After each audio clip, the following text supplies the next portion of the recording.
temps où on entend tellement de choses qui sont contraires à la parole de Dieu. On entend tellement le mensonge, cette voix mensongère qui nous dit que nous devons vivre d'une manière personnelle, égoïste, que notre seul but, c'est d'acquérir des biens et d'être quelqu'un dans la société. Alors que Dieu nous invite à véritablement rentrer dans cette vision, dans ce partage de Dieu. Et je crois que mon désir est que chacun de nous, nous puissions grandir, nous puissions nous épanouir dans l'Église. Cette Église que, je dis bien, cette Église que Jésus a bâtie. Cette Église qui a vocation d'atteindre des gens. Et afin qu'ils puissent connaître la vérité, la parole de vérité, afin que l'Église ne soit pas là pour se confondre aux choses de ce monde, mais que nous puissions apporter la vérité, un phare qui éclaire, un phare qui amène ces bateaux à destination. La parole de Dieu, cette parole, et je vous encourage jour après jour à vous soutenir, à vous aider, à avoir soin les uns des autres et avoir soin de tous ces âmes qui souffrent et qui sont dans la perdition. C'est ça l'Église. L'Église, elle a une vocation. Elle a une vocation, et cette vocation, elle est dans nos cœurs. Elle est avant tout dans ce que nous sommes, parce que nous sommes différents de ce monde. Beaucoup de chrétiens, je dirais, se complaisent par ce qu'ils font. Ils ont la sensation qu'ils n'avancent pas. Ils vivent dans les habitudes. On fait toujours la même chose, vous n'avez pas remarqué? Et puis, on se contente de ce qu'on fait. Et on répète sans cesse les mêmes choses. Et puis d'année en année, on veut que ça soit à l'identique. Et finalement, on n'a plus cette transformation, cette innovation, ce désir de faire mieux. On vit par nos habitudes. Et puis, on arrive même à se convaincre que ce qu'on fait est bien. Et bien souvent, on tombe dans une sorte de médiocrité. Recherchons la face de Dieu. Recherchons la face de Dieu. N'essayons pas toujours de marcher dans nos habitudes, dans nos traditions, dans notre esprit de religiosité. Marchons dans l'esprit, dans ce que Dieu nous amène à vivre, dans ce que la parole de Dieu nous amène à vivre. La parole, c'est la vérité. La parole nous montre le chemin que nous devons expérimenter jour après jour. Des chrétiens dont Dieu a mis un esprit dans la tête, des chrétiens qui ne sont pas des automates, mais des chrétiens qui réfléchissent, des chrétiens qui ont les yeux ouverts sur le monde, des chrétiens qui ont un esprit triomphant. Pas un esprit d'abattement, pas un esprit de découragement. Nous sommes là pour encourager ceux qui sont dans la souffrance, ceux qui sont dans les problèmes. C'est notre rôle à nous, enfants de Dieu. Et je dirais que c'est tellement formidable de vivre. Trop de gens prennent pour acquis leur salut. J'ai été sauvé, je connais Jésus, j'aime Jésus, je viens à l'église tous les dimanches. Mais trop peu de chrétiens désirent prendre le chemin de la sanctification.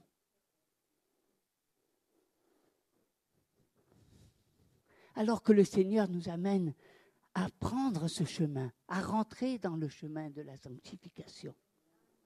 Un chemin qui est différent, qui n'est pas simplement dans le cocorico, dans le fait que Jésus a donné sa vie. Pour moi, un chemin où je veux vivre une vie de transformation, où je veux aller dans une vie de sainteté, un chemin où je vais devoir passer par la mort à moi-même pour être dans la présence de Dieu, pour être rempli de l'Esprit du Seigneur. Toutes ces pensées sont nos ennemis, sont l'ennemi de l'Église. Et tout cela fait que l'Église, bien souvent, ne grandit pas et que le réveil tarde. Vous savez, les chrétiens sont des journalistes formidables. Ils aiment diagnostiquer les choses. On a l'impression qu'ils prennent des paris, et ils se posent des questions souvent en se disant « Mais pourquoi il n'y a pas le réveil ? Pourquoi Dieu n'agit pas ? Pourquoi Dieu ne remplit pas cette Église et qu'il la fasse grandir et qu'il fasse bien qu'il y ait 2, 3, 4 fois plus de personnes ?» Il y a de ceux aussi qui sont là et qui regardent et comptent bien le nombre de personnes qui est dans ce lieu. Il y a, mais vous savez, le réveil, il dépend de toi. Il dépend de ce que tu as dans ton cœur. Il dépend de ta foi. Il dépend de la qualité de ta foi. Comme je l'ai dit tout à l'heure, c'est vrai que nous sommes des êtres normaux, peut-être banals quand nous nous regardons, mais n'oublions pas que nous servons un Dieu qui est extraordinaire. Et je crois qu'il faut arrêter d'amener Dieu à notre niveau. C'est nous qui devons nous élever au niveau de Dieu. C'est à nous à regarder à ce Dieu extraordinaire et ne pas faire que ton Dieu devienne un Dieu normal. Un Dieu où tu te satisfais de voir l'église, où tu te satisfais de voir des fêtes, où tu te satisfais d'avoir des agapes, mais un Dieu qui, voilà, on est bien, on est content. Ça me suffit. Moi, ça ne me suffit pas. Moi, je veux encore davantage. Et je crois que pour chacun de nous, nous voulons davantage. Nous voulons que ce cœur extraordinaire de Dieu, que cette passion de Dieu déborde dans nos vies. Et nous voulons nous soumettre à sa volonté. Ah.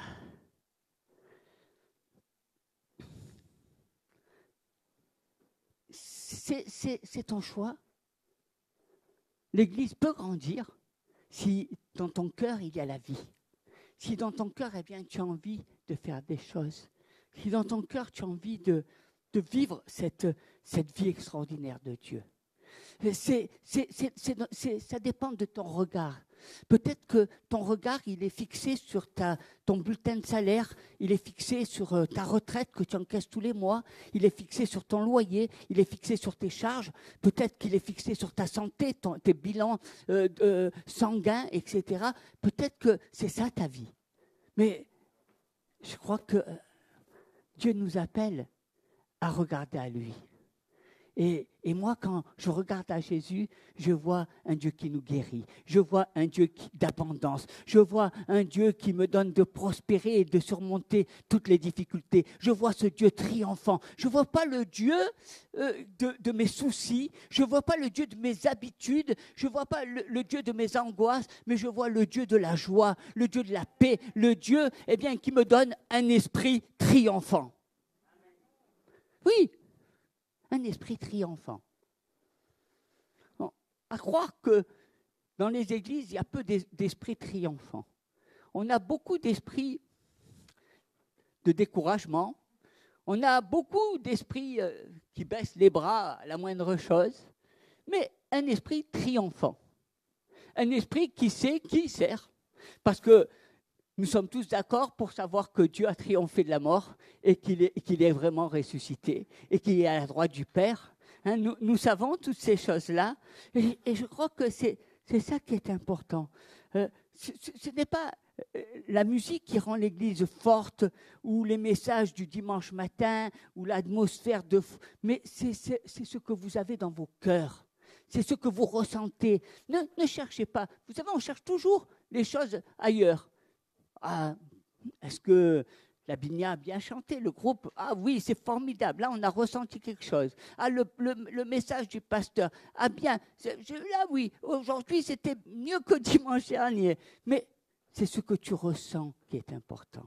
c'est ce que tu as dans ton cœur. Parce que lorsque tu as un esprit bien disposé, lorsque dans ton cœur il y a la joie, il y a cette nourriture de Dieu, il y a cette présence de Dieu, il y a ce désir de rechercher, de voir sa gloire, de voir ses merveilles, de t'approcher du lieu saint, d'aller dans le lieu très saint, alors tes yeux s'ouvrent et tu vois toute la plénitude. Tu ne regardes pas ni à droite ni à gauche, tu n'es pas là en train de penser ce que les autres pensent, mais tu es pleinement dans la vie de l'esprit. Tu vis la vie de l'esprit, tu n'agis pas en fonction de ce que les autres pensent ou de ce que toi dans ton esprit, mais tu as dit à ton esprit de se taire parce que ton désir, c'est d'être encore plus près de Dieu.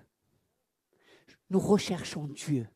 Nous recherchons Jésus-Christ qui est mort à la croix. Nous voulons vivre une vie de résurrection. N'oubliez pas, vous étiez morts et vous êtes venus à la vie. C'est formidable de garder toujours, de ne pas perdre de vue ce qu'il y a d'essentiel. Pourquoi tu es là ? Et que tu ne vives pas dans les habitudes. Pourquoi je suis là ? Vous savez, les habitudes, c'est mon train-train quotidien. Ça me réconforte. Je viens, j'ai mes frères et sœurs, je sais, ça fait partie de ma vie. Non, je crois que Jésus, il fait partie de notre vie, mais c'est toujours un sentiment fort, comme la première fois. Je veux t'aimer de ce premier amour. Je veux ressentir dans mon cœur cette joie et cette vie dans le Seigneur. Et on a besoin d'avoir dans les églises des hommes, des femmes, des leaders, des hommes, des femmes qui regardent à ce que Dieu, qui veulent rentrer dans ce plan, qui veulent rentrer, qui veulent aller plus loin. On a besoin de gens qui nous conduisent, qui nous guident, qui veulent aller plus loin, qui ne sont pas en train de regarder à ce qu'ils font, qui ne sont pas en train de regarder à leurs habitudes, qui ne vivent pas leur vie en se disant 50-50, tu sais, n'oublie pas, je suis je suis un être humain et je ne suis pas encore dans le ciel. Mais sache que si tu es un enfant de Dieu, tu es déjà dans le ciel, parce que le ciel est venu à toi, et le ciel te donne toute la plénitude, et te donne beaucoup de satisfaction.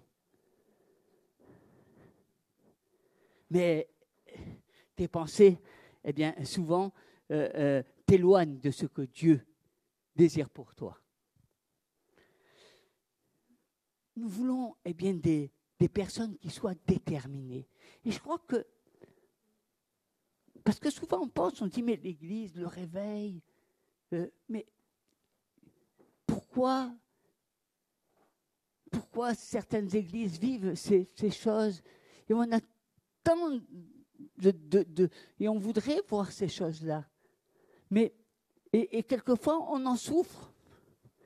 Mais la souffrance ne nous amènera pas loin, parce que Dieu ne veut pas de notre souffrance. Il veut notre détermination. Il veut que nous soyons déterminés. Il veut que nous soyons engagés. Il veut que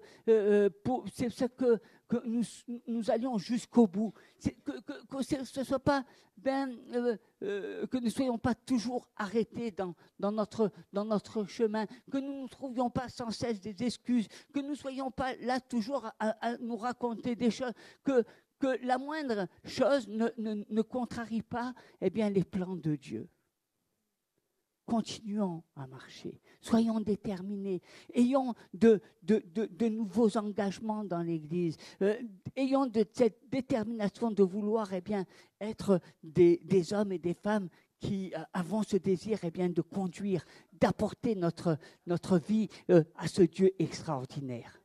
De mettre notre vie au service de ce Dieu extraordinaire. Et en cela, c'est une richesse extraordinaire. Quand je regarde à cela, je vois combien c'est une richesse extraordinaire. Parce que vous êtes la richesse de Dieu. Parce que si nous sommes, chacun de nous, déterminés, que si chacun de nous, nous avons envie d'être cette pierre angulaire dans le temple de Dieu, alors si dans nos cœurs, eh bien, nous avons cet amour, cette passion de Christ, si nous avons ce désir qui nous anime, alors, et je crois que nous avons besoin de leaders qui soient persévérants, endurants, qui soient tenaces, qui savent où ils vont, qui ne soient pas là en train de vivre dans les découragements aux moindres petites circonstances ou au moindre accroc, mais des gens qui veulent aller jusqu'au bout. C'est ça là, la ténacité, être tenace, se dire, hey, je ne travaille pas pour le pasteur, je suis un ouvrier de Jésus. Je ne travaille pas pour une église, la mission chrétienne ou telle autre église. Je travaille pour le corps de Christ.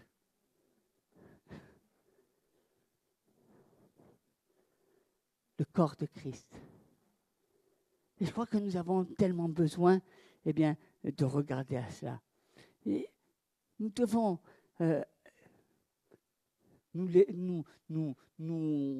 je dirais, nous rebooster à chaque fois, au lieu de laisser toujours notre esprit aller dans le découragement.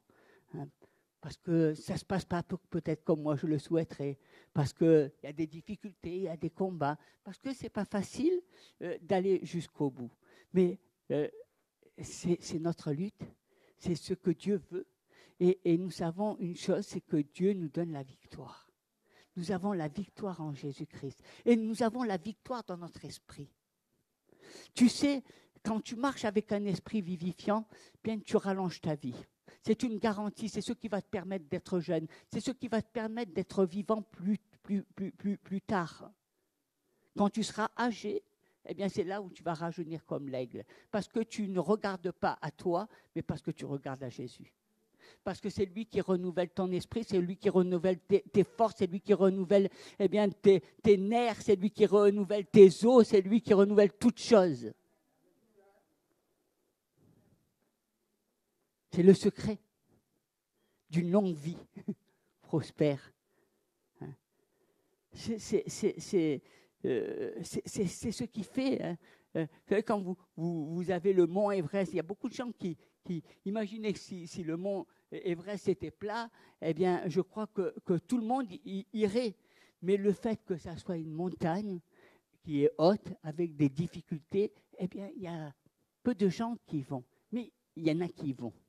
Est-ce que tu fais partie de ces hommes et de ces femmes qui ont envie d'escalader, de prendre des chemins des fois rocailleux, qui n'ont pas toujours envie de faire comme tout le monde, d'aller dans les voies larges, de chercher le chemin de la facilité, mais des routes des fois qui te semblent difficiles à emprunter parce que tu te dis je ne suis pas capable, je n'ai pas la force. Et pourtant Dieu te donne la force. Je voudrais vous encourager ce matin à avoir un esprit vaillant. Vaillant. Vaillant héros. Le plus important, c'est de voir des chrétiens faire ce pourquoi Dieu les a appelés. Et c'est ça qui est important. Ce n'est pas de regarder à ce que je fais, c'est de savoir qu'est-ce qui est important, quelle est ta destinée, qu'est-ce que tu veux faire pour le Seigneur. Beaucoup te disent, je ne sais pas quoi faire. Beaucoup sont là en train de se poser des questions. Dieu a une destinée pour toi. Et sache que la Bible dit que le champ est grand, mais il y a peu d'ouvriers. Il y a des choses que tu peux faire. Tu peux aider quelqu'un qui est dans la souffrance. Tu peux apporter une parole de réconfort. Tu peux être utile à l'Église de Jésus-Christ. Que ça soit, que tu sois dans ce lieu assis à écouter un message ou que tu t'occupes des enfants à l'extérieur. Que tu sois en bas de l'escalier en train de recevoir. Vous savez, il y a des gens dans les églises, ils ne font que ça. C'est leur rôle. Ils vont dans l'église pour diriger les voitures et afin que tout le monde puisse trouver une place. Ils sont dans les parkings, ce sont des gardiens. Ils ne se posent pas de questions. Ils ne sont pas là en train de se dire, mais tu t'imagines, tous les dimanches, je rate le culte. Non, parce qu'ils ont compris que ce qui était plus important, c'était de servir Dieu. Tu rates rien avec Dieu. Hein, ça nous montre bien souvent, vous savez, c'est un exemple, mais ça nous montre notre égoïsme. On vient à l'église pour soi. Mais est-ce que tu comprends qu'être un enfant de Dieu, ce n'est pas venir à l'église pour toi, c'est venir à l'église pour les autres. Être un leader, être un responsable, ce n'est pas avoir un grand fauteuil mis en évidence, c'est mettre sa vie au service des autres. C'est ce que Jésus a fait. Et Dieu nous appelle à vivre cette vie de service. Un esprit vaillant, un esprit qui sait là où il doit être. Un esprit qui sait ce qu'il fait parce que son désir, c'est toujours de chercher la gloire de Dieu. De ne pas regarder à lui, mais de chercher la gloire de Dieu. Ça, c'est l'esprit vaillant. C'est l'esprit de se dire, je veux voir Jésus, je suis toujours comme un petit enfant, je veux que Dieu agisse puissamment. Je me réjouis des miracles que Dieu va faire dans l'Église ce matin. Je me réjouis des paroles de connaissance, je me réjouis de la gloire de Dieu. Parce que celui que je sers, c'est Jésus, c'est pas moi. C'est pas moi, je suis désolée. Hein? Je sais que vous m'aimez bien, moi aussi je vous aime beaucoup, mais nous servons le même Dieu. Nous ne servons pas l'homme, mais nous servons Dieu. Et c'est important de comprendre que dans la vie, il y a des saisons, et les saisons sont différentes. La saison que tu as vécue quand tu étais jeune et quand tu es venu à l'église, c'est une autre saison aujourd'hui que tu vis. Et souvent, des fois, tu vas même penser que ce que tu as appris, auparavant, n'a plus cours. Et tu vas dire, mais je ne comprends pas. Mais ce n'est pas important. Il faut vivre les saisons de Dieu. Il faut être à l'écoute du Saint-Esprit. Il ne faut pas s'écouter à soi. Il ne faut pas toujours cadenasser le Seigneur. Il ne faut pas toujours lui dire, Seigneur, tu sais, c'est pas normal. Nous ne sommes pas des syndicalistes de Dieu. Nous sommes des enfants de Dieu. Nous devons marcher dans l'obéissance à Dieu. Nous devons être à l'écoute de ce que dit Dieu. Jésus, nous le savons, Dieu a vu le peuple. Combien de fois ils étaient dans le désert et ils étaient en courroux contre Dieu parce qu'ils n'avaient pas de nourriture, parce qu'ils préféraient même tout le temps retourner en Égypte. Alors que Dieu les avait libérés de l'esclavage. Ils avaient le cou raide. Et les chrétiens, peut-être qu'ils ne s'en aperçoivent pas, ils sont un petit peu dans ce même état d'esprit. Soyons à l'écoute. Soyons des personnes qui désirons marcher comme Dieu nous montre. Soyons à l'écoute des saisons de Dieu. Ne vivons pas tout le temps sur nos acquis. Ne vivons pas tout le temps sur nos connaissances. Ne vivons pas tout le temps sur nos principes. Parce que Dieu évolue. La Bible évolue. Parce que ce que je comprenais à une période m'est révélé d'une autre manière à une autre période. Pourtant, c'était les mêmes mots. Il ne faut pas être naïf et croire qu'être chrétien, c'est vivre une vie paisible, tranquille. Je me souviens souvent, vous savez, les jeunes gens, ils viennent à Dieu, ils vous disent « Ah ben moi, je veux être tranquille dans ma vie, alors je veux suivre Jésus, je suis un chrétien. » Mais non, parce que tu sers un Dieu extraordinaire. Donc, c'est là que tu perds ta tranquillité. C'est là que tu perds tout ton côté, parce que tu vas rentrer dans une nouvelle dimension, parce que tu vas faire des choses que tu ne faisais pas. Parce que ça va t'amener à t'élever, à rentrer dans de nouveaux plans. Ça va te faire... Il y a des personnes qui certainement se disaient, mais moi jamais je me serais vu en train de chanter dans un groupe ou dans une chorale, etc. Mais Dieu te donne à un moment donné, et puis tu le fais. Et puis il y a d'autres qui se disent, eh bien, j'apprends la musique. Pourquoi j'apprends la musique? Parce que Dieu te donne. Parce que nous voulons être à l'écoute de Dieu. C'est tellement important. Tellement, les gens, vous savez, Dieu veut plus que les enfants cherchent leur position. Ils veulent que les enfants de Dieu arrivent à se faire plaisir et à écouter Dieu. Se faire plaisir parce que mon but, c'est que tu deviennes une personne épanouie. Mon désir, c'est que tu grandisses dans la maison de Dieu. Mon désir, c'est de te corriger, bien sûr, si c'est nécessaire. Mais le but principal, c'est que tu grandisses, que tu t'épanouisses, que tu fasses. Parce que sinon, c'est la mort qui t'attend.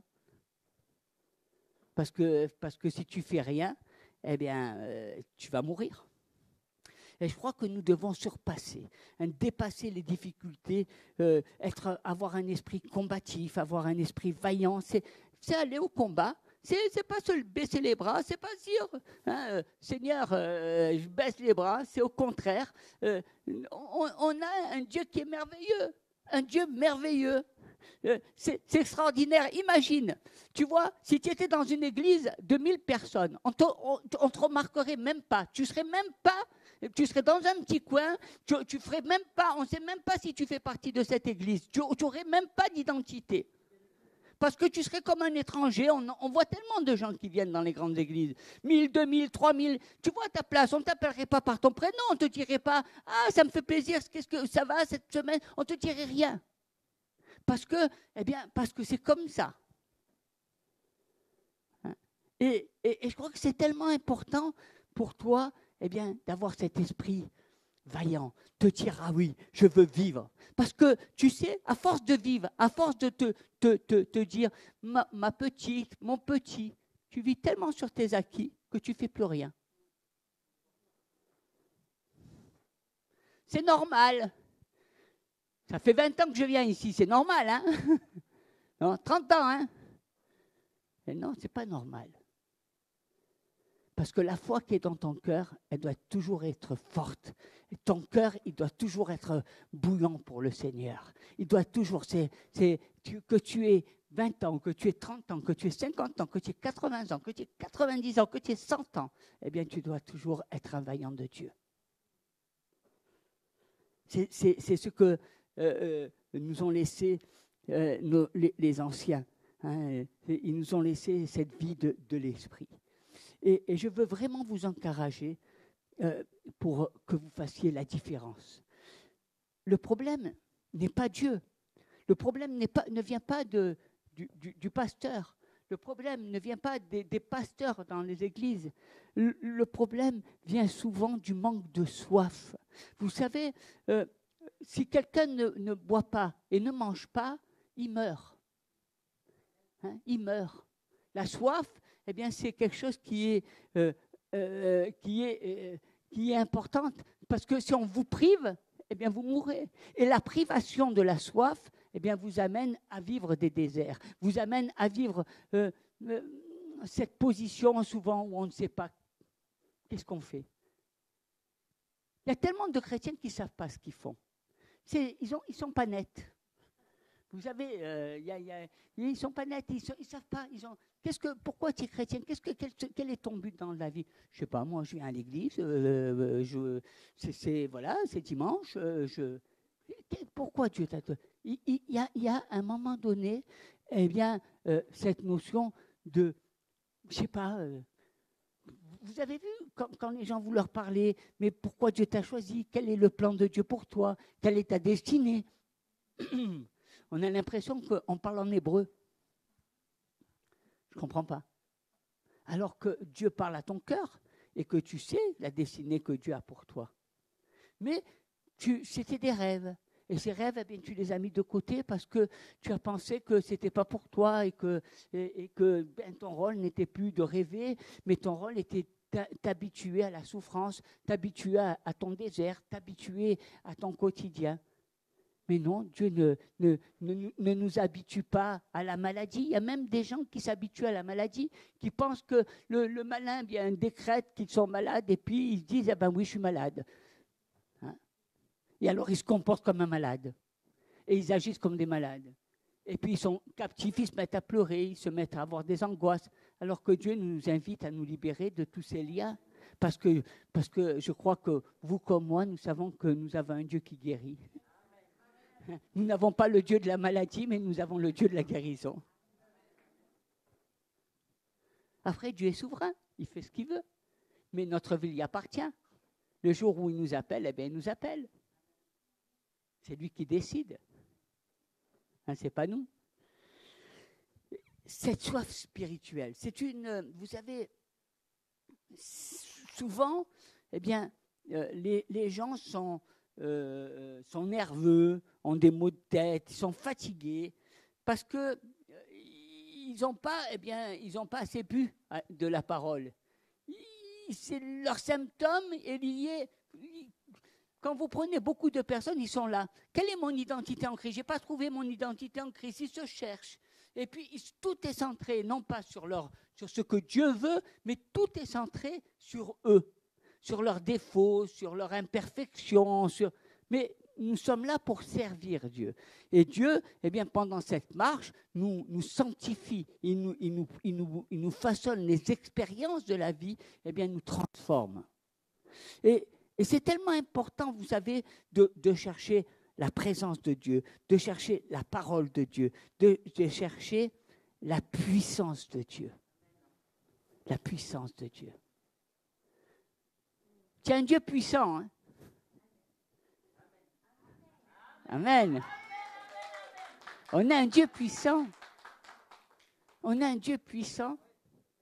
Quand quelqu'un vient et qu'il t'explique son problème, eh bien, sache que quand tu lui réponds, dis-lui qu'il a un Dieu puissant, hein, que ce Dieu est puissant. Et ce Dieu qu'il a, lui, et qui est puissant, il est pour lui comme il est pour toi. Il est puissant. Où sont les paroles de puissance dans ta bouche? Où sont les paroles de vie dans ta bouche? Où sont, eh bien, les paroles de foi dans ta bouche? On voit tellement de gens qui se découragent, qui sont toujours là en train de se plaindre, qui sont en train de contempler leurs défauts, que finalement, ils ne sont plus des enfants de Dieu. Ils sont là toujours en train d'avoir des paroles de découragement, de « je sais pas, je ne suis pas bien, je ne suis pas dans ma peau, je n'ai pas bon moral ». Mais quand tu as le Seigneur, eh bien, dans ton cœur, c'est tous les jours que tu as la forme. Ça veut dire que tu ne sais pas t'approcher de Dieu. Hein, viens pas me la raconter, viens pas me la jouer, viens pas me dire, tu sais, je ne suis pas bien dans ma peau. Non, ça veut dire que toi, eh bien, tu ne viens pas, tu ne t'approches pas de Dieu, tu ne cherches pas la face de Dieu, tu ne pries pas, tu ne lis pas ta Bible. Parce que si tu lisais ta Bible, si tu te nourrirais des meilleurs froment, crois-moi que tu serais rassasié. Et que tu verrais la vie avec un autre regard. Mais comme tu ne lis pas la Bible, comme tu ne te nourris eh bien, que de ce qui te passe par la tête, puisque tu n'as pas besoin de lire la Bible, puisque tu es chrétien, à quoi ça te sert de lire la Bible? Tu es chrétien, tu es sauvé. Ça ne sert à rien. Il y en a qui me disent, même moi, à quoi ça me sert d'avoir une bonne place dans le ciel? Que je sois dernier ou que je sois premier, peu importe, pourvu que je sois dans le ciel. Eh oui. Eh oui. Hein? Nous avons besoin. Le problème ne vient pas de Dieu, mais vient de toi et de ton manque de soif et de rechercher la présence de Dieu. C'est la clé, c'est ce qui est le plus important. Dans le livre de l'Exode, au chapitre 24, il nous est parlé de l'Éternel dit à Moïse, monte vers moi sur la montagne. Ça fait longtemps que tu n'as pas pris la montagne. Hein? Tu vois, on a parlé de l'Everest, moi là je te parle du Sinaï. Et reste là. Tu vois, une fois que tu es monté, reste là. Je te donnerai des tables de pierre, la loi et les ordonnances que j'ai écrites pour leur instruction.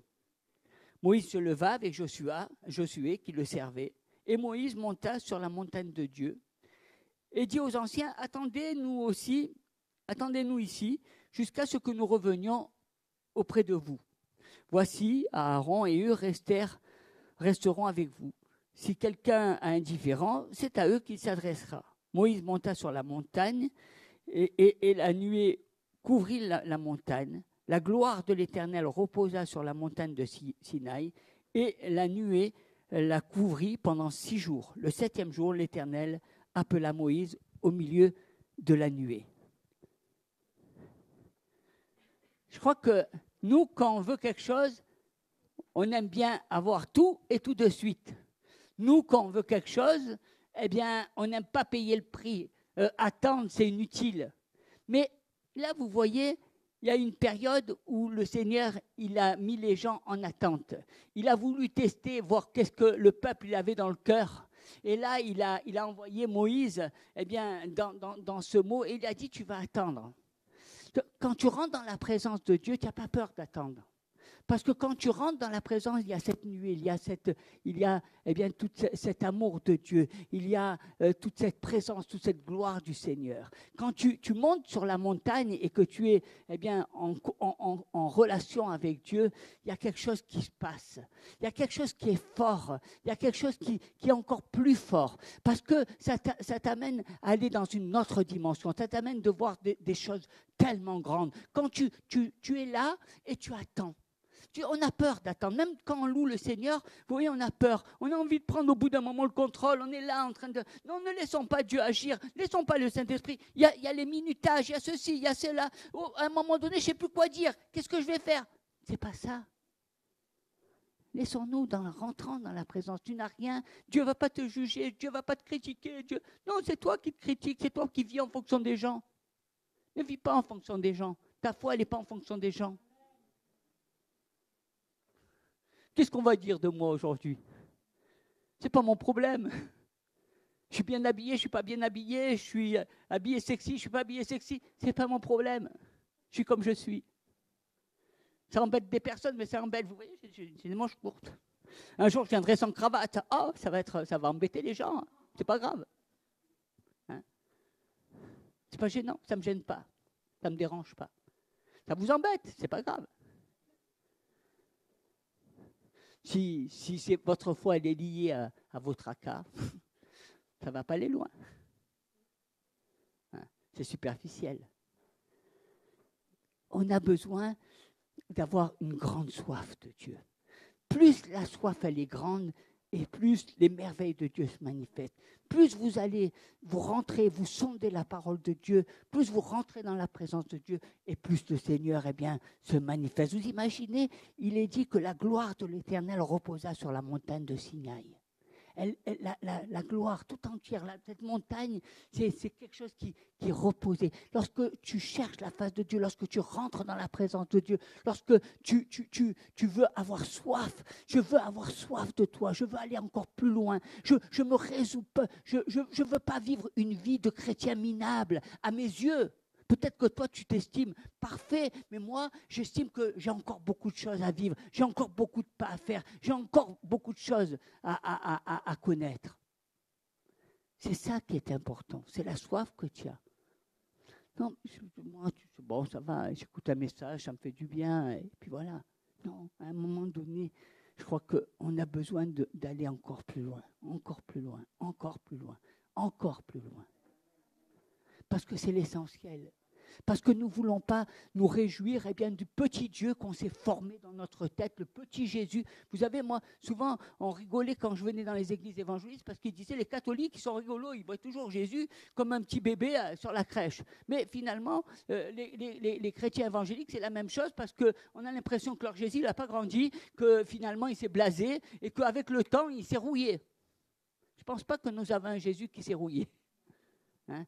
Nous avons un grand Jésus, nous avons un Dieu extraordinaire, nous avons un Dieu créateur, nous avons ce Dieu eh bien, qui manifeste la puissance de Dieu. Et quand tu rentres dans cette présence, eh bien, il y a la profondeur de Dieu, il y a la gloire de Dieu. Qu'est-ce qu'a fait le peuple? Vous croyez que le peuple, il a été dans l'attente, il s'est dit, formidable, Moïse, il est monté sur le mont, on va recevoir les bénédictions de Dieu. Le peuple, il s'est tourné, il a commencé à murmurer, à railler, à râler, à dire « Ouais, mais moi je m'ennuie, mais il viendra jamais, il a pris la fuite, et c'est un bon à rien, et il aurait mieux fait de rester. » Voilà le peuple. Qu'est-ce que nous faisons partie d'où? Nous sommes où? Est-ce que nous sommes parmi ces gens-là qui sont restés dans la vallée et qui avons besoin sans arrêt de regarder, de critiquer, de murmurer? Ou est-ce que nous faisons partie de ces hommes et de ces femmes qui voulons voir la gloire de Dieu, qui sommes sur ce mont Sinaï et qui avons le désir de recevoir cette couverture, cette puissance de Dieu dans nos vies? C'est ça notre vie, c'est ça notre choix. Et je crois que tout ça, ça ne dépend pas de ton voisin, tout ça, ça ne dépend pas du nombre de chaises vides, ça dépend de toi. Ça dépend de toi. Vous savez, les véritables assoiffés sont toujours poussés à se mettre à part pour Dieu. Ils ont soif de Dieu, ils ont envie de Dieu. Ils ont envie et quand vous regardez Moïse, quand vous regardez Daniel, quand vous regardez Jésus, eh bien nous voyons la soif, cette soif de Dieu. Et c'est tellement important, vous savez, d'avoir cette soif, parce que ça nous rassasie, parce que nous voyons toute la gloire du Seigneur, parce que nous voyons toute la transformation, parce que nous voyons tout l'amour de Dieu, parce que nous voyons tout le renouvellement de l'Esprit du Seigneur sur nous, parce que nous n'avons pas à nous poser des questions en train de nous dire « Ah, ça c'est difficile d'aimer mon prochain. Ah, je ne sais pas comment il a fait le Seigneur, mais enfin moi encore je ne suis pas prêt. Ah, ça tu comprends, ah, là j'ai un peu encore des problèmes. » Non, nourris-toi de Dieu, nourris-toi de Jésus, nourris-toi et soif de lui, parce que lorsque tu as soif de lui, eh bien la transformation se fait d'une manière normale, sans que tu te poses des questions, parce que tu deviens une pâte docile, parce que c'est lui qui est le potier, et toi tu es cette argile qui te laisse façonner comme il le souhaite. Avoir soif, hein? De qui tu as soif?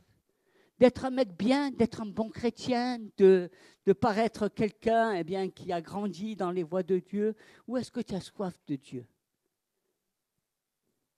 Soif. Hein? Tu verras que si tu as soif de Dieu, tu seras moins nerveux.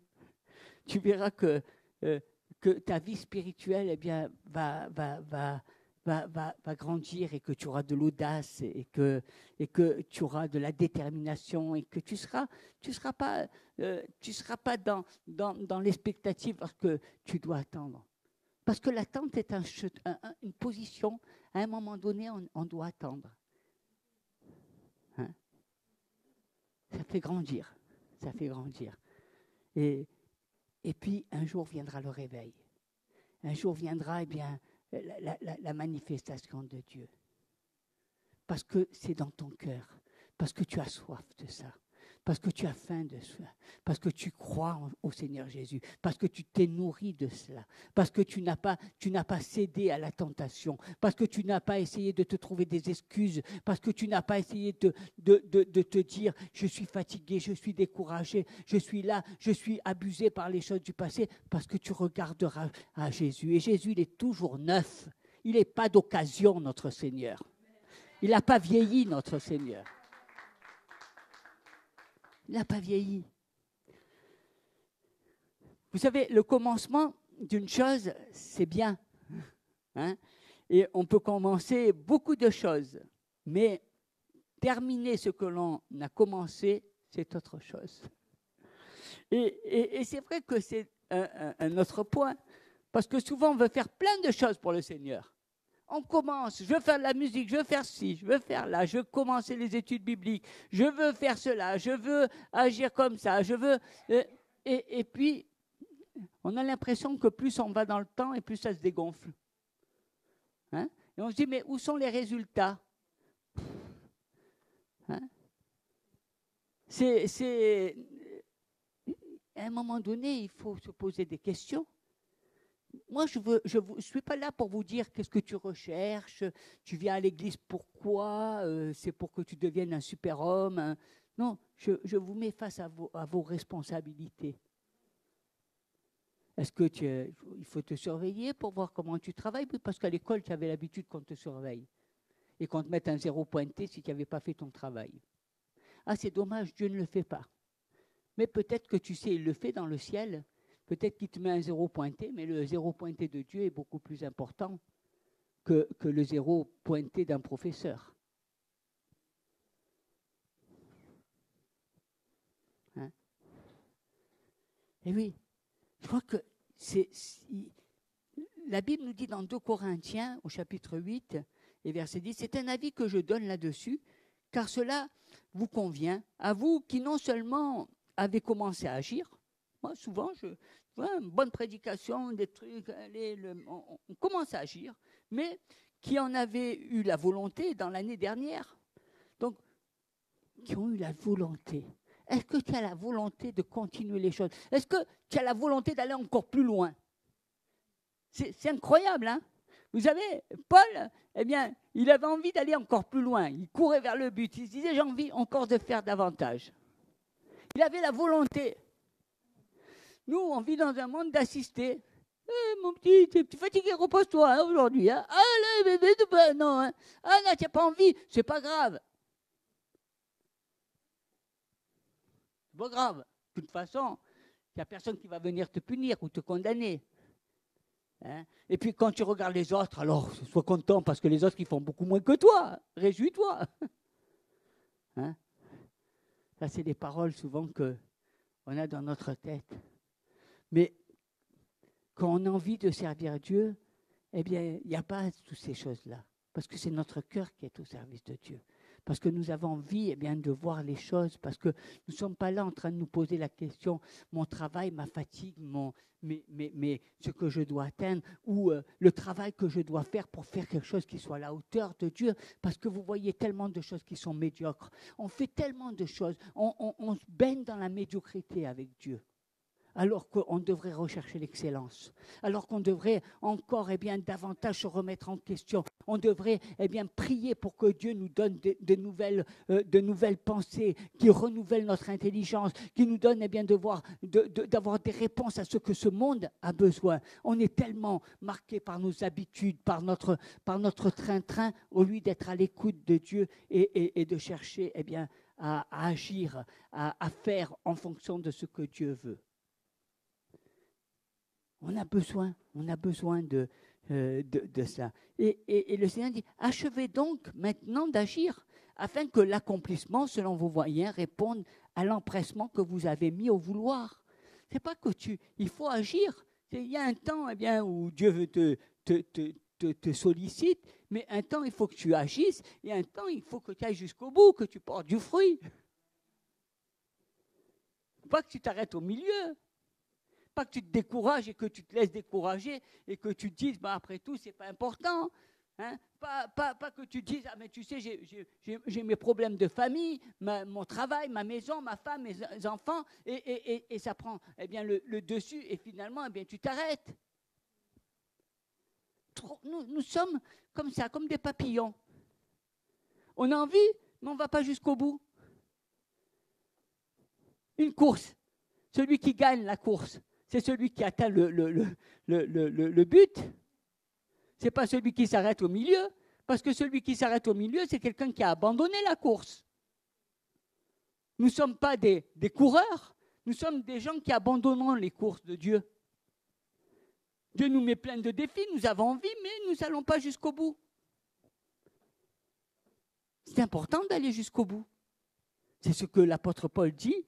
Hein, c'est la bonne volonté, quand elle existe, est agréable en raison de ce qu'elle peut avoir à sa disposition et non de ce qu'elle n'a pas. La bonne volonté va jusqu'au bout, malgré les circonstances, malgré les obstacles. Hein, beaucoup de personnes abandonnent, alors qu'au contraire, nous devons tenir ferme, debout. L'Église est triomphante, parce que nous avons un Dieu qui a triomphé de la mort. Et cette Église-là, eh bien, le Seigneur agit. Il est merveilleux, Dieu. Il agit d'une manière extraordinaire. Si chacun de nous, eh bien, nous cherchons véritablement, je dis bien véritablement, peut-être, et je me mets avec vous, la face de Dieu, eh bien, Dieu se manifesterait. Mais là, ce n'est pas toi qui va agir. C'est pas ta chair qui va agir, c'est l'Esprit de Dieu. Parce que tu auras tué ta chair. Parce que tu feras les choses, tu auras la détermination de le faire. Parce que ta vie, tes circonstances, eh bien, n'auront pas le dessus sur toi. Tu triompheras. Et Philippiens dit, je suis persuadé que celui qui a commencé en vous cette bonne œuvre la rendra parfaite pour le jour de Jésus-Christ. Voilà. Hein? C'est ça quand on est dans le Seigneur. C'est parce qu'il y a des gens qui se posent, ils disent, je fais quelque chose pour Dieu, mais franchement, ça vaut le coup ça? On travaille pour Facebook, ça vaut le coup ça? Bon, il y a des gens, est-ce que c'est bien ou pas? Ça vaut le coup? Peut-être que je ne les vois pas, moi, les gens qui écoutent, qui voient ou qui me demandent de prier, ce n'est pas mon problème. Moi le soir, quand je rentre, eh bien, je vois mes soucis, je vois ma vie. Est-ce que ça vaut le coup, tout ça? Prier pour des gens, ça vaut le coup ou pas? Et puis, si je fais quelque chose, est-ce qu'on attend toujours, on veut le bonbon, on veut toujours que Dieu nous donne le bon point. Ah, c'est bien. C'est pas Dieu qu'on veut, c'est le pasteur qui vous dit c'est bien. C'est pas ça l'Église. L'Église, c'est qu'on fait quelque chose, on est convaincu au-dedans de soi de ce qu'on fait. On sait à quoi ça sert. On a la conscience des âmes. Vous ne faites pas plaisir ni à Dieu, ni aux serviteurs de Dieu. Vous touchez les âmes qui sont dans l'abattement, qui sont dans le désert, qui sont dans le néant. Et c'est ça qui est important. La compassion, l'amour. C'est ça qui vous donne la vie. Parce que si vous n'aviez pas ça, eh bien votre vie serait fade. Parce que votre vie, vous ne serez peut-être même plus sur cette terre. C'est ça qui fait eh bien, que nous vivons. Mais vous savez, pour atteindre le but, il faut de la patience. Il faut du temps. Jacques dit, mais il faut que la patience accomplisse parfaitement son œuvre afin que vous soyez parfaits et accomplis sans faillir en rien. Il faut que pendant ces temps-là, eh bien, Dieu y travaille et il travaille nos vies afin qu'on puisse, eh bien, nous aussi, devenir parfaits comme Dieu le désire. Parce qu'on prend conscience, parce qu'on veut aller dans le lieu saint, parce qu'on sait. Est-ce qu'on va appeler, vous savez, il y a l'Église, eh bien, ce lieu où il y a toujours l'inachevé. On fait tout, mais c'est inachevé. On aime faire les choses, mais on ne va pas jusqu'au bout. On sait toutes les choses, ce qu'il faut faire. On sait comment bien le dimanche, on doit diriger un culte. On sait comment il faut amener la louange au Seigneur. On sait parce que c'est marqué dans la parole de Dieu. Mais un petit peu de ça, un petit comme ça range. Tu es bien là aujourd'hui? Allez, on fait. Mais ce n'est pas ça la Bible. Cherchons l'esprit. Recherchons. N'ayons pas peur de nous mettre à genoux devant le Seigneur. N'ayons pas une trop haute opinion de nous-mêmes. Mais cherchons la face de Dieu. C'est ça qui est important. C'est ce que Dieu recherche. Allons eh bien, jusqu'au bout de ce que Dieu met dans nos cœurs. Allons jusqu'au bout de ce que Dieu a mis eh bien, en conviction afin de toucher les êtres. Ne soyons pas toujours eh bien, des gens insatisfaits, des gens qui font toujours à moitié, qui font plein de choses et qui font plein de choses à moitié et qui ne vont jamais jusqu'au bout. Pour avoir un résultat, il faut être persévérant. Si vous n'avez pas de persévérance, si vous ne faites pas votre travail tous les jours et pendant des années, eh bien, à un moment donné, tout votre travail peut être détruit. Il faut de la persévérance. Il faut en payer le prix. Je sais que ce n'est pas facile. Croyez que celui qui s'occupe bien d'un parking et qui installe tous les dimanches des voitures, c'est pas facile pour lui.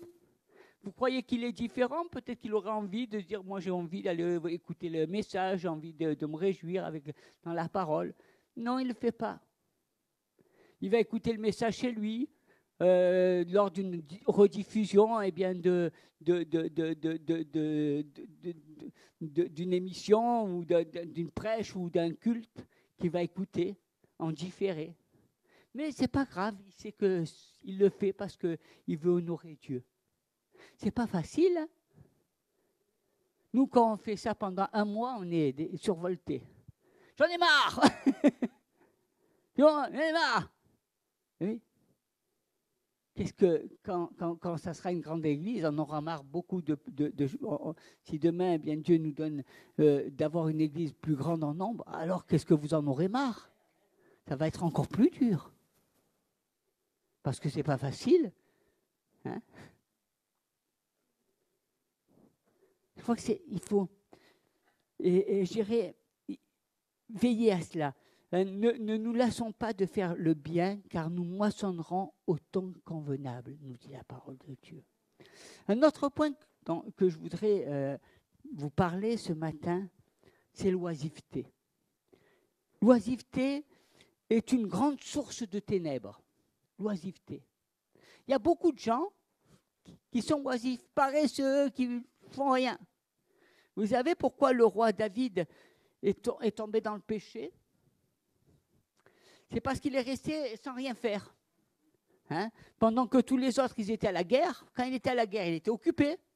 Mais à un moment donné, il est resté à Jérusalem et il se pamanait, il s'ennuyait. Et il allait sur les terrasses. Et c'est là, en allant se promenant sur les terrasses, qu'il a vu une femme. Et qu'il a formé dans son esprit tout ce plan machiavélique pour amener cet officier à tomber dans le champ de bataille et pouvoir prendre sa femme. Et je crois que faites attention à ça. Parce que souvent, l'oisiveté, ça conduit à ce que les gens médisent. Ils s'ennuient, ils n'ont rien à faire. Alors, on dit du mal de l'un, de l'autre. On passe le temps. Qu'est-ce que tu veux? On n'a rien à faire. Des fois, d'ailleurs, dans les églises, c'est comme ça. Au lieu de penser, on est convoqué par le Seigneur pour une réunion de prière, et tu vois les gens en train de papoter. Tu as vu un tel et tu as vu un tel. Et non, c'est une réunion de prière. Hein? On n'est pas là pour papoter, on n'est pas là pour faire ça. On est là pour prier. On n'est pas là pour dire, ah ben, telle, elle est comme ça, l'autre, elle est comme ça, son mari, il a fait ça, là, celui. Et puis, des fois, de dire du mal des personnes, parce qu'on n'a rien à faire. On fait les choses parce qu'il faut les faire. On ne fait pas les choses par amour, on ne fait pas les choses parce que ça nous tient, ça nous prend au trip, on le fait par devoir. Par devoir. Tu sais, comme à l'école, là, il fallait que j'aille faire mes devoirs. Ça, même si ça m'ennuyait, il fallait que je le fasse. Parce que sinon, on allait me gronder. C'est un devoir. Mais Dieu, lui, il ne nous tient pas au travers de ses principes. Il nous aime, il nous considère comme des personnes majeures, libres, et il veut que tout ce qu'on fait, on le fasse par plaisir, par amour. C'est notre état d'esprit, vous savez. Le devoir, c'est, je fais quelque chose, mais je flippe. Ça m'énerve. Mais je le fais parce que c'est mon devoir. Faire les choses par amour, c'est autre chose. Je le fais parce que j'ai envie de plaire à Dieu. Je le fais parce que ça me tient à cœur. Je le fais parce que c'est ma vie, c'est ma destinée, c'est ce que Dieu veut pour moi. Et ça change tout. Hein, et ça change tout. Et je crois que le manque d'occupation, ça rend les hommes imaginatifs. Au lieu d'être imaginatif pour faire des choses bien pour Dieu, ça rend du David imaginatif pour faire du mal. On trouve, on se fait. Vous n'imaginez pas le nombre de personnes qui sont imaginatifs. On pense que les gens ne sont pas imaginatifs, mais ce n'est pas vrai. Vous n'avez rien fait, il y a quelqu'un qui s'est fait un scénario à votre place. Mais c'est normal, vous n'allez pas empêcher les gens de penser. Si je vous vois assis, eh ben je vais vous voir assis, je vais m'imaginer quelque chose. Et c'est la vie. Hein? Alors il y en a qui s'imaginent, qui n'aiment pas qu'on s'imagine des choses sur leur compte, mais alors là il faut mettre des lunettes invisibles. Hein? Et oui, parce que si tu existes, je suis obligé de penser des choses. Et puis il y a ceux qui vont imaginer des choses que vous n'avez pas faites et qui vont rentrer dans ces choses. Comment je peux faire? Donc il faut faire attention. On est très imaginatif pour les choses qui nous intéressent, mais on manque d'imagination en ce qui concerne les choses de Dieu. Et on a besoin de cela. Et je crois que c'est important. Et puis, n'oubliez jamais d'élever vos regards vers Jésus. L'oisiveté, ça nous amène à ne pas faire.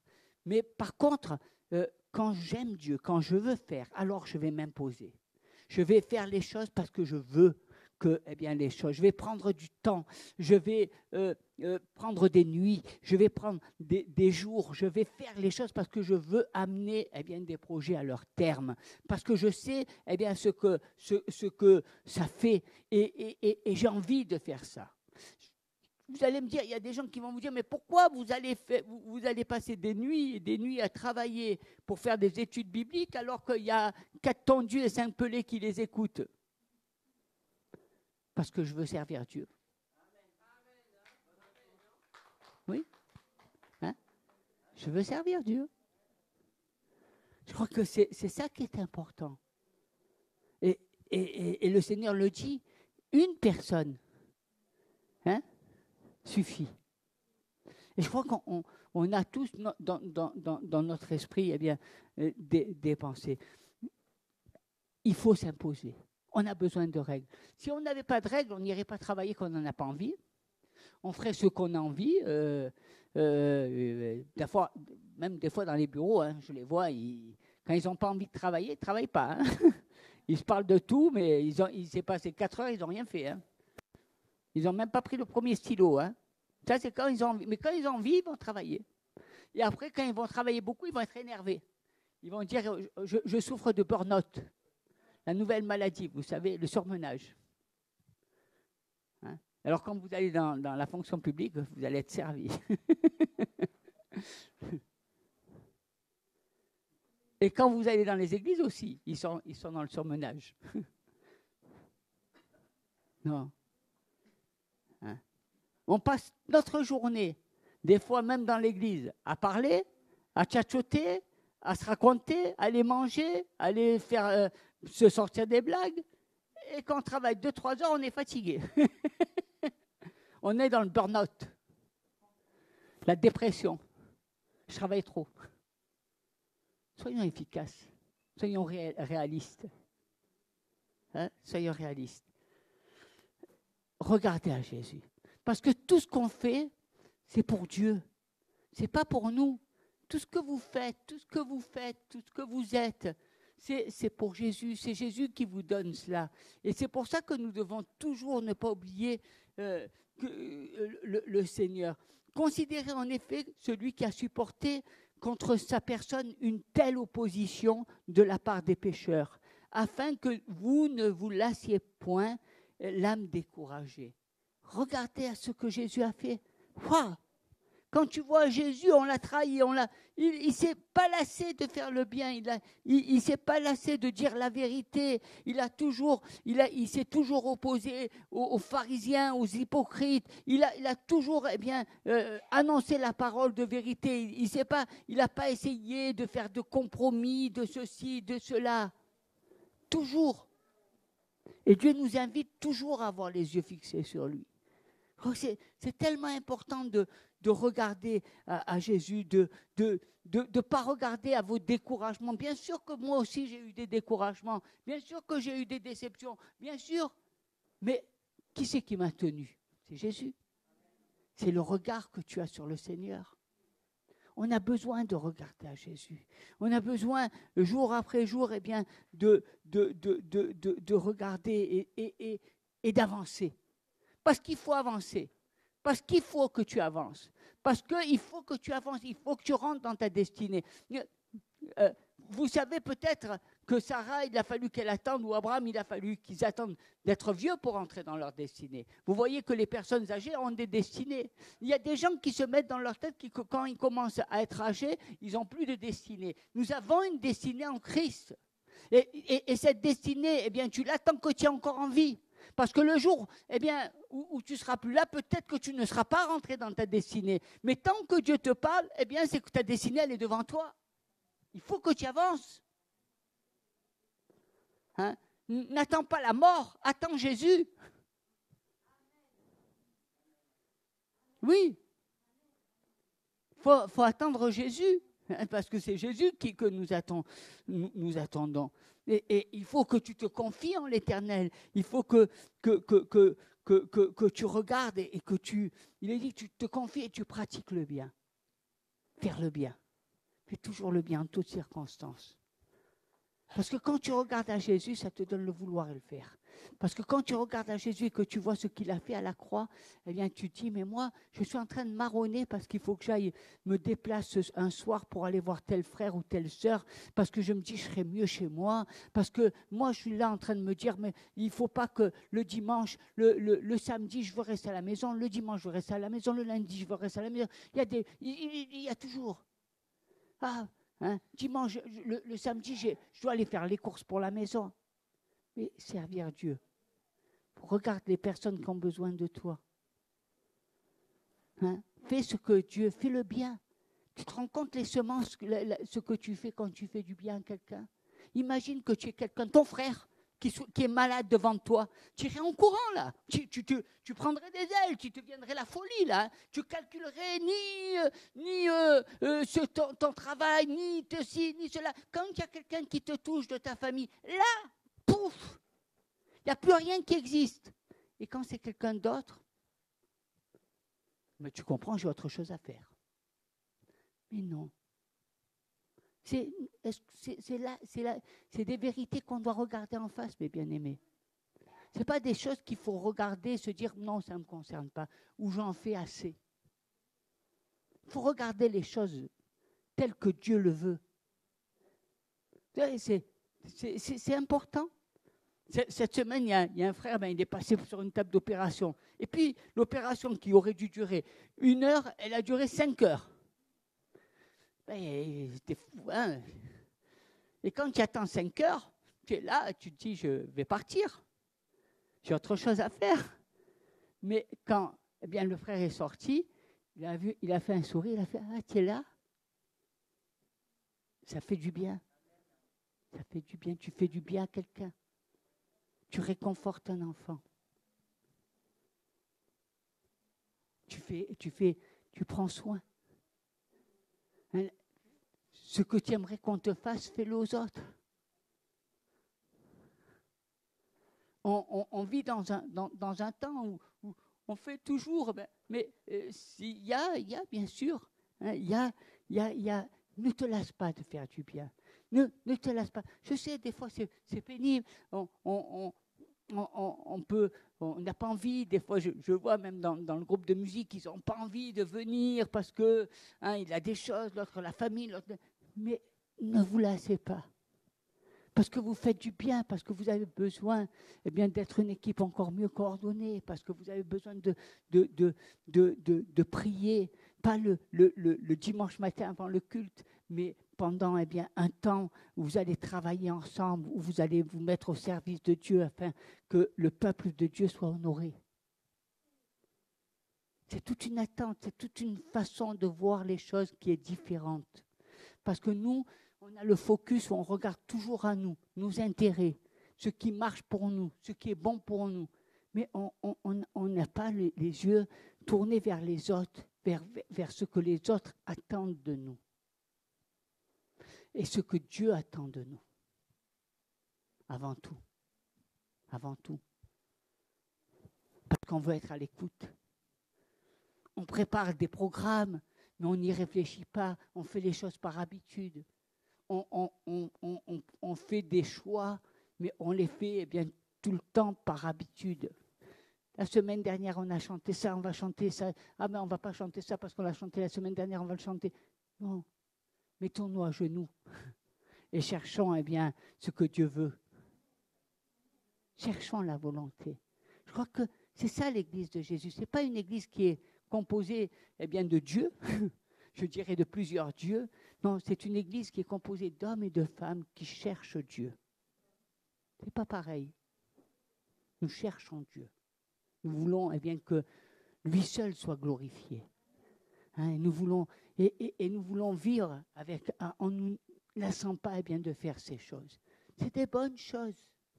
Peut-être que tu n'auras pas assez de passer de temps avec tes enfants. Peut-être que tu les auras négligés, mais tu auras fait de bonnes choses. Et Dieu prend soin de tes enfants. Et il veille. Parce qu'il voit que tu as agi pour lui, que tu l'as placé. Dieu veut, on dit toujours Dieu premier et Dieu à la première place. Mais si tu regardes à ta vie, est-ce que tu le mets tout le temps à la première place en étant objectif? Voilà, en te disant objectivement. Non, là je peux pas, là j'ai ça à faire, là le dimanche, il faut que j'aille voir un tel. Tu sois objectif. Je ne te jette pas de pierre, je ne te condamne pas, je ne suis pas là en train de te dire tu as tort, etc. Je veux te mettre face à toi-même. Et après, te dire, voilà, tu veux le réveil ou pas? Parce que si tu veux le réveil, tu ne l'auras jamais en faisant comme ça. Tu veux que Dieu change, transforme l'Église, mais si tu n'es pas engagé, tu n'es pas engagé, comment tu veux que ça marche? Il faut t'engager pour que ça marche. Il faut que tu en payes le prix. Donc, je pense que c'est ça que nous devons chercher.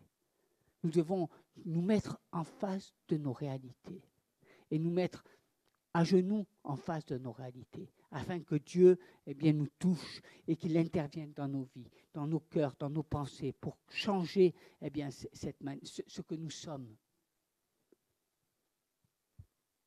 On n'est pas des pécheurs, mais on est des pécheurs. On pêche contre Dieu. Donc, cherchons à ressembler à Dieu. Cherchons à marcher dans le chemin, dans l'empreinte de ses pas. On va s'incliner dans la prière. Seigneur, merci de toucher tes enfants. Donne-leur, Seigneur, d'être prêts à chaque saison que Dieu nous ouvre. Donne-nous, Seigneur, d'être prêts à entendre ta voix. Cette saison où tu nous demandes de nous approcher de toi. Cette saison où tu nous demandes